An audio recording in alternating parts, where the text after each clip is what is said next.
అందరికీ నమస్కారం. కథ ఎవరు విధించిన శిక్ష. రచయిత కందుకూరి వెంకట మహాలక్ష్మి గారు. ఇక కథలోకి వెళ్ళిపోదామా మరి?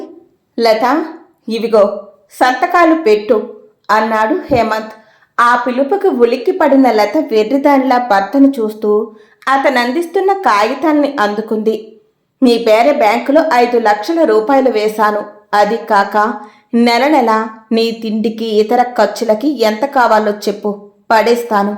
ఈ కాగితాల మీద సంతకాలు పెట్టావంటే నా పరపతి ఉపయోగించి నీకేం కావాలన్నా చేస్తాను అంటూ టీవీగా నిలబడి అడుగుతున్న హేమంత్ని సూటిగా చూడలేక తలదించుకుని లోపలికెళ్ళిపోయింది లత. కట్టలు తెగిన గోదావరిలా పొంగుకొస్తున్న కన్నీటిని ఆపుకోలేక ఏడుపు పైకి వినపడకుండా కొంగు నోటిలో కుక్కుకొని కుములు పోసాగింది లత. ఓదార్చేవాళ్ళు ఊరుకోబెట్టేవాళ్ళు లేని కొంపలో తనని తనే ఓరడించుకొని హేమంత్ ఇచ్చిన కాగితాలని తీసి చదవసాగింది లత. అది లాయర్ చేత రాయించుకొచ్చిన విడాకుల నోటీసు. దేశంలో ఎందరునో విడాకులు తీసుకున్న వారిని చూసింది. కానీ తన కేసు మాత్రం చాలా విచిత్రమైంది. పెళ్ళైన కొత్తలో లత హేమంత్లని చూసిన వారు మేడ్ ఫర్ ఈచ్ అదర్ అనేవారు. ఆ దంపతులు అందచందాలు అన్యోన్యత చూసి ఆనందించేవారు కొందరైతే అసూయపడేవారు మరికొందరుండేవారు. ఆ దాంపత్యాన్ని చూసి ఓర్వలేని వారిలో నేను ఉన్నానంటూ అగ్నిహోత్రుడు ఓ రోజు వంట చేస్తున్న లతని ఆక్రమించుకొని మాంసం ముద్దని చేసేశాడు. కొద్ది నెలల పాటు ఆసుపత్రిలో ఉన్న లత ఆకారం మారిపోయి ప్రాణాలతో మాత్రం తిరిగొచ్చింది. శరీరమంతా ముడుచుకుపోయి కాలిపోయిన మచ్చలతో వికృతంగా తయారైంది. వేలకు వేలు ఖర్చు పెట్టి ఎంతో బాధ్యతగా వైద్యం చేయించి బ్రతికించి ఇంటికి తీసుకువచ్చిన భార్యతో మాత్రం ఇదివరకులా ఉండలేకపోతున్నాడు హేమంత్. ఈ సంఘటన జరిగిన కొద్ది కాలం తర్వాత తీసుకున్న నిర్ణయానికి ఫలితమే ఈ విడాకులు. నా భార్య అంటే నా హోదాకు తగినట్లు ఉండాలి. పార్టీలకి ఫంక్షన్లకి వెంట తీసుకువెళితే నన్ను నలుగురు చూసి హేమంత్కి తగిన భార్య అని అనాలి. నీ ఈ అనాకారత్వాన్ని ఏ ఒక్కరూ సానుభూతితో కానీ జుగుప్సతో కానీ చూస్తే నేను సహించలేను. నిన్ను నా వెంట తీసుకువెళితే వాళ్ళు నిన్ను చూసే ప్రత్యేకమైన చూపుల్ని చూస్తూ నేను తట్టుకోలేను. కాబట్టి నేను నీతో కాపురం చెయ్యలేను అన్న హేమంత్ మాటలు చెవుల్లో గింగురుమంటున్నాయి. ఆ మాటల్ని అమలుపరుస్తూ గత కొద్ది రోజులుగా తనతో కారులో రోజు ఒక అమ్మాయిని తీసుకొస్తున్నాడు. తన ఎదుటే వాళ్ళిద్దరూ చనువుగా మసలడం సహింపరానిదయింది. ఇద్దరూ సినిమాలకి షికార్లకి తిరగడమే కాకుండా త్వరలో పెళ్లి చేసుకోబోతున్నట్లు కూడా నిర్భయంగా చెప్పిన హేమంత్ మాటల్ని మోగదానిలా వింది. లత ఆలోచనలు ఒక్కసారిగా కొన్నేళ్ల వెనక్కి పరిగెత్తాయి. జ్ఞానం లేని వయసులో తల్లిని పోగొట్టుకున్న ఆ లోటును కనబడకుండా తండ్రి లతని అరచేతుల్లో పెట్టుకు పెంచి పెద్ద చేశాడు. ఆమె ఆడింది ఆట పాడింది పాటగా సాగిన ఆమె జీవితంలో ఎన్నడూ దేనికి కష్టపడి ఎరుగదు. తండ్రి కూతురు కోసం మళ్ళీ పెళ్లి కూడా చేసుకోకుండా అతని జీవితాన్నంతా తనకై దారిపోసాడన్న అభిమానంతోనైనా తండ్రి కోరిక తీర్చలేదు. అదే తండ్రి తన్ని డాక్టర్ని చేయాలన్న కోరిక. డాక్టర్ అవడం అవకపోవడం మాట అటుంచి అసలు చదువంటేనే అయిష్టత చూపే లత 10వ క్లాసు దాకా బలవంతాన్న స్కూలుకెళ్ళి ఇంక చదవనని మంకుపట్టి పట్టడంతో కూతుర్ని నొప్పించడం ఇష్టం లేక ఒప్పించలేక ఓడిపోయిన తండ్రి ఆమె భవిష్యత్తు తీర్చిదిద్దడానికి మార్గాన్ని ఆలోచించి ఓ బేదంటి నుంచి డిగ్రీ చదువుతున్న అబ్బాయిని చూసి తెచ్చి అతనికి తన కూతుర్నిచ్చి పెళ్లి చేసి ఎంఎస్సి ఆ పైన ఎంబీఏను చెప్పించి తన ఆస్తిలో కొంత అమ్మి కారు పార్టుల వ్యాపారం పెట్టించి మిగిలిన ఆస్తంతా కూతురి పేర రాసి వారి అభివృద్ధి అన్యోన్యతను చూసి కొన్నాళ్లకు నిశ్చింతగా కళ్ళు మూశాడు. వ్యాపారం కాస్త పుంజుకొని మంచి లాభాలు రావడంతో వందల్ని వేలు, వేలని లక్షలు, లక్షల్ని కోట్లు చెయ్యాలన్న ఆలోచనలు రాసాగాయి హేమంత్కి. దాంతో లత ఆస్తంతా అమ్మి పెట్టుబడి పెట్టడమే కాకుండా వ్యాపారాన్ని హైదరాబాద్, ఢిల్లీ వంటి పట్టణాలకు తరలించి అక్కడ మంచి లాభాలు రావడంతో మకాం కూడా ఢిల్లీకి మార్చేశాడు. ఇప్పుడు ఢిల్లీలో పెద్ద మేడ కొన్నాడు. కారులో తప్ప ఊళ్ళో తిరగడం లేదు. విమానాల్లో తప్ప ఊళ్ళు వెళ్లటం లేదు. ఇల్లంతా విదేశీ సామాన్లతో కలకల్లాడిపోతోంది. ఆనందం, ఐశ్వర్యం అంతా లతా హేమంతుల మధ్య బంధింపబడి ఉందా అన్నట్లుంది వారి సంసారం. ఆ ముచ్చటైన సంసారంలో వారి ప్రేమ పంటగా ఉదయించిన చిన్నారికి వసంత్ అని పేరు పెట్టుకున్నారు. వసంత్ కప్పుడు 5వ ఏడు. తెలిసి తెలియని వయసు. తల్లిని స్థితిలో చూసి కొన్నాళ్లు భయపడి దగ్గరికి రాలేదు. తర్వాత తల్లిని వదలకుండా అంటిపెట్టుకొని తిరగసాగాడు. ఈ మధ్య తల్లి దిగులుగా కూర్చోవడం, కుమిలి కుమిలి ఏడవడం ఆ పసి హృదయాన్ని పిండసాగింది. చిన్నారి చేతులతో తల్లి నోరడించే కొడుకును అక్కున చేర్చుకుని మరింత బాధపడేది. లత మీద ప్రేమ తగ్గిన హేమంత్ వసంత్ని కూడా ఇదివరకులా చేరతీయడం మానేశాడు.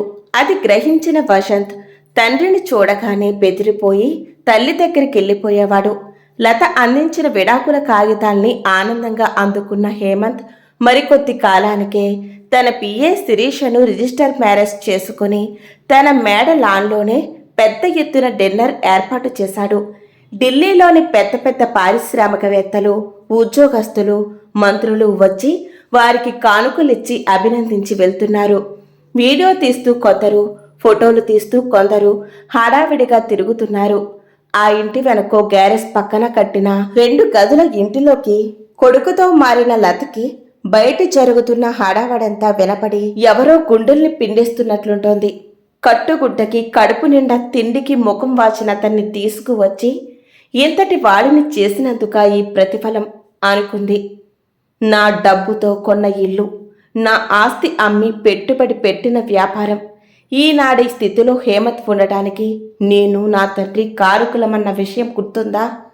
ఈ విషయాలు ఆ మనిషిని నిలబెట్టి అడగాలనుకున్నా అడగలేకపోవడానికి కారణం భర్తని నమ్మి తన ఆస్తంతా అతని చేతిలో పెట్టడమే. ఆ తప్పే తన్ని నాడు ఈ నిస్సహాయ స్థితికి దిగజార్చింది.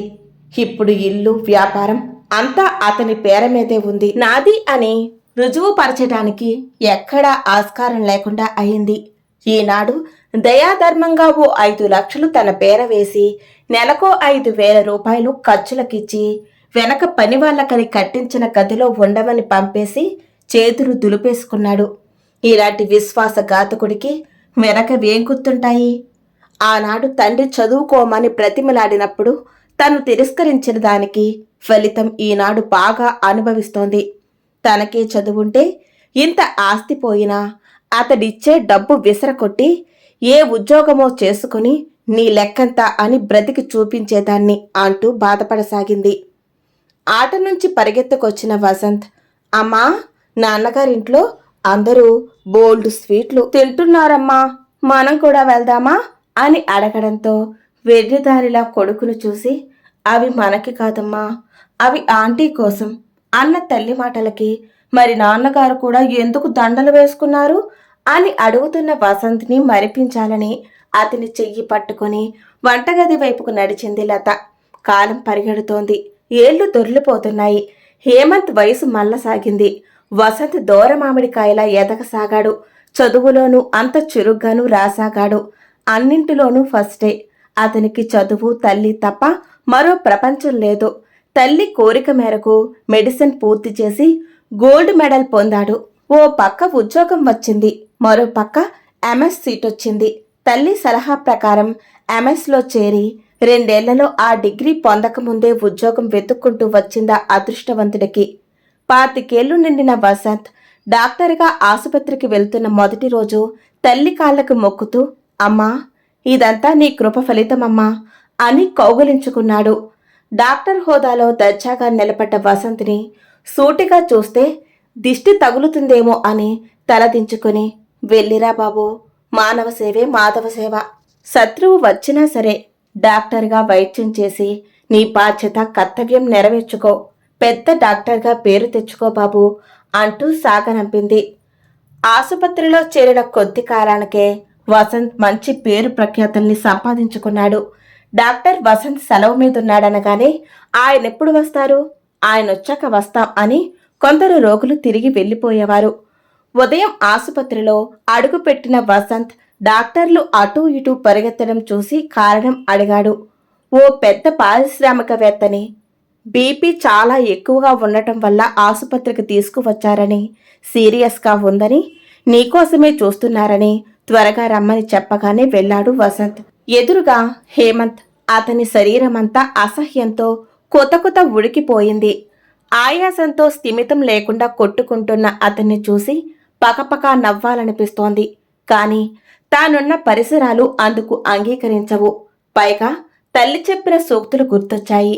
ఇప్పుడు తను డాక్టర్, అతను రోగి, అంతే అనుకుని తమాయించుకొని తన కర్తవ్యాన్ని నిర్వర్తించసాగాడు. రక్తపోటు చాలా ఎక్కువగా ఉన్నందువల్ల పక్షవాతం వచ్చే సూచనలు కనబడసాగాయి. ఈ విషయాలు బయట నిలబడ్డ శిరీషకి కబురంపాడు. సాయంకాలం శిరీష లాయర్తో వచ్చి ఏమాత్రం దయా దాక్షిణ్యాలు కనపరచకుండా మూలుగుతున్న హేమంత్ చేత ఏవేవో కాగితాల మీద సంతకాలు పెట్టించుకుంది. జాగ్రత్తగా వాటిని పర్సులో దాచుకుని వెళ్ళిపోయింది. మర్నాటికి డాక్టర్లు చెప్పినట్లే బీపీ ఎక్కువై పక్షవాతం వచ్చి హేమంత్ కుడికాలు చెయ్యి పడిపోయాయి. డాక్టర్లు చెయ్యగలిగింది చేసి కొన్నాళ్ల తర్వాత ఇంటికెళ్ళిపోవచ్చని చెప్పేశారు. ఆస్తంతా రాయించుకున్న శిరీష మళ్ళీ ఒకసారి తప్ప హేమంత్ని చూడటానికి రాలేదన్న విషయం హేమంత్ని బాధించసాగింది. వేరే దిక్కులేని హేమంత్ తనని తనింటి దగ్గర దింపేయమని అక్కడున్న డాక్టర్ని అడిగాడు. డాక్టర్ ఓ బాయ్నిచ్చి హేమంత్ని కారులో ఇంటికి పంపాడు. గేటుకి పెద్ద తాళం కప్ప కనబడడంతో బాయ్ వెళ్ళి పక్కింటామను అడిగాడు. వారం రోజుల నుంచి శిరీష ఇంటికి రావటం లేదని చెప్పిందామే. బాయ్ నోట ఆ మాటలు విన్న హేమంత్ మొదలు నరికిన మానులా కూరపడిపోయాడు. బుర్రలో కోటాను కోట్ల ఆలోచనలు స్థిమితం లేకుండా చేస్తున్నాయి. ఆస్తంతా రాయించుకొని ఈ అవిటివాడు ఇంకెందుకని ఏటో ఊడాయించిందన్నమాట అనుకున్నాడు. చేసిన తప్పులు కాదు పాపాలు ఒక్కొక్కటి గుర్తొస్తున్నాయి. ఇదంతా ఆ మహా ఎల్లాలి ఉసిరే అనుకున్నాడు. ఆసుపత్రిలో తన కొడుకు తనకి వైద్యం చేస్తున్నాడని హేమంత్కి తెలుసు. కాని సిగ్గుతో తను రోగిగా డాక్టర్ అని సంబోధిస్తూ మాత్రం అతనితో మాట్లాడాడే తప్ప తండ్రిగా కొడుకును పలకరించలేదు. వసంత్ కూడా తన పట్ల అలాగే ప్రవర్తించడం గ్రహించకపోలేదు. మొదట్లో అతని తల్లికి చేసిన దానికి తన్ని ఏ విషమో ఇచ్చి చంపేస్తాడని భయపడ్డాడు. ఇప్పుడు అలా చేసినా బాగుండేదేమోనని అనిపిస్తుంది. తల్లికి చేసిన అన్యాయానికి వసంత్ తన్ని చంపి కసి తీర్చుకోలేదు. కాని దేవుడు కాలు చెయ్యి లేకుండా చేసి తన్ని చావకుండా బ్రతకుండా వదిలేసి ప్రాయశ్చిత్తం చేశాడు. లతకి అనాకారత్వం వచ్చిందని విడాకులిచ్చాను. నా కాలు చెయ్యి మూతి వంకరపోయి ఇప్పుడు ఎంతో వికృతంగా తయారయ్యాను. పైగా వసంత్కి ఎదురుగా ఇలా అవిటిగా అనాకారత్వంతో పడుండడం అవమానంగా బాధగానూ ఉంది. నా ఈ అవతారం చూసే శిరీష అసహ్యించుకుని ఉంటుంది. నేను చేసిన పనే శిరీష చేస్తే తనలో చలనం కలిగింది. బాధపడుతున్నాను. ఎక్కడ దింపమంటారు సార్ అన్న బాయ్ మాటలకు ఈ లోకంలోకి వచ్చిన హేమంత్లో ఏదో ఆశ చిగురించింది. వసంత్కి నా మీద కక్ష లేకపోబట్టే నాకు నిర్మలమైన మనసుతో వైద్యం చేశాడు. వసంత్ కూడా తల్లి లాంటి దయాహృదయమే.